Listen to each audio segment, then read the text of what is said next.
So today we're going to be making a turkey grit bowl. So we start off with this package of lean turkey sausage.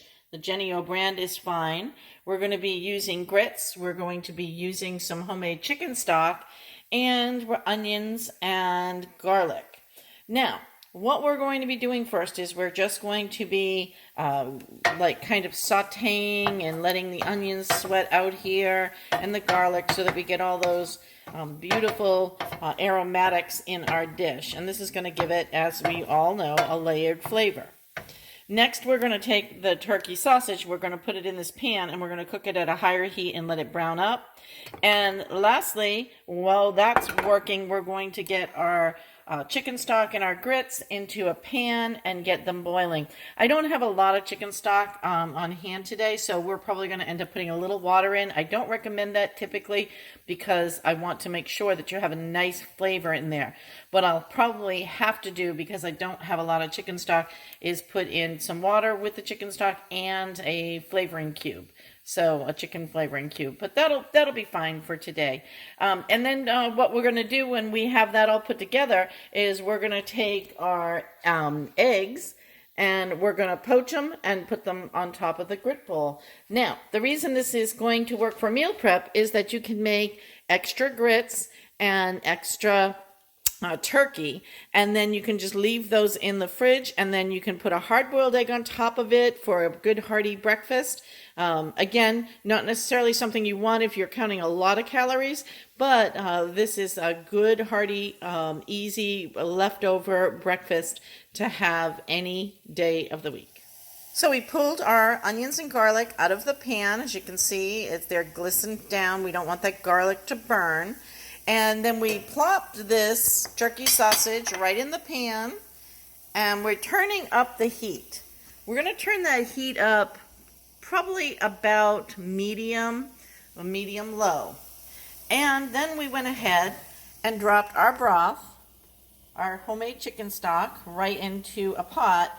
And I had to add some water, remember, because I didn't have, if you listened earlier, a lot of chicken stock on hand. So what I'm going to do is take one of these flavoring packets and pop that right in so that we have a nice chickeny flavor, a good base for our grits. All right, we're not going to do anything with the grits just yet. We're going to let that chicken flavor packet kind of release in there, and then we'll add the grits in. And then for our sausage, what I like to do to cook the sausage down is I usually just take and cut it right in half. Kind of let it flop open, and then cut it again in quarters. And we're going to end up breaking this down so that it is into little tiny crumbly pieces.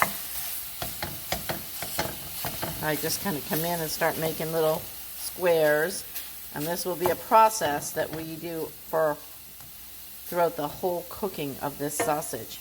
We're going to let that sausage get good and brown. That's the idea here. That's the trick.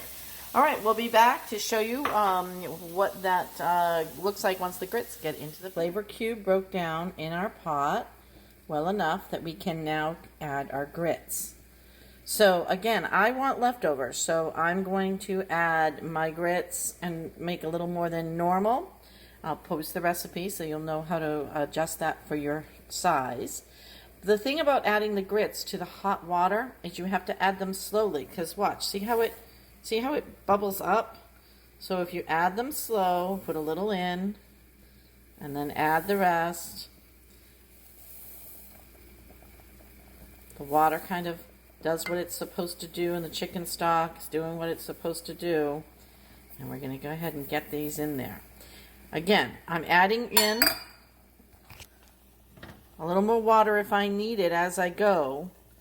I can tell you right now, these grits are going to absorb up that amazing chicken flavor. And if I have to put more water, I have to put more flavor. Just remember that. The more water you add to keep your grits cooking properly, the more flavor you'll have to add. So ideally, we would have wanted to start out with a lot of chicken stock. We just didn't have that luxury today. So we are going to just make do and make this work. Now, what I want to avoid is those lumps in the grits. Do you see? I have a few lumps in there already starting. So I want to get those broken up early so that we don't have any tough grits in there. Toothy kind of tasting grits. All right, I know I'm going to add more water. I want this to be even more watery than that. So I'm going to go ahead and do that. I'll add that in and then show you what it looks like as it's cooking down. And then these are going to cook on a very low heat, covered. In the meanwhile, over here, our turkey is cooking down nicely. So we're going to just let that continue to do its thing. Notice there's a lot of liquid in there. That's fine. We're going to let that liquid cook off. And if for some reason your turkey doesn't, dump it out. We don't want all that water in there. We want this turkey to brown, not to boil. This is more the consistency I want to start with.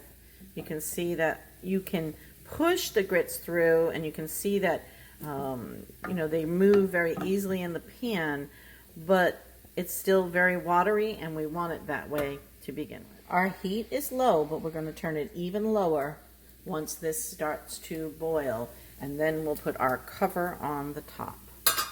We'll be back to show you that in just a minute. Meanwhile, over in this pan, look at how that water has reduced, right? That's all gone now. So now my turkey can start to brown. So we're just going to work with it and break it up into little bits. Don't worry about the brown in the pan. As long as it doesn't get black, we're good. Right, so we've added in to our turkey a little red pepper flake. We're going to add in a little bit of garlic powder. And we also are going to add in a little bit of onion powder. So we just want to flavor up that meat. I'm also going to just drizzle a little bit of olive oil in here because, as you can see, the turkey has lost all its moisture, and we do want it to brown. And this should help the browning process. So we can go ahead and just bring these little bits together, and you can break this up even more with your spoon. If you were making a large batch of this, like I have done for parties, then what you would do is you could take this meat and just put it through the food processor to break it up into little tiny pieces. It'll save you a ton of time. Meanwhile, while that's doing its thing, let's go over here and check on our grits. As you can see, they're getting thicker. We're going to take our spoon and stir those up. We're just going to keep the top on those low and slow as long as they're plenty hot, and you can see the steam coming off of there, so we know that they are.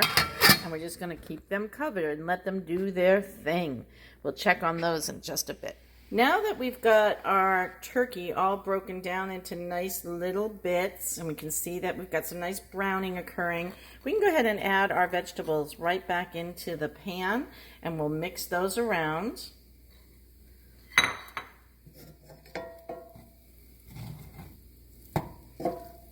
Combining everything very nicely.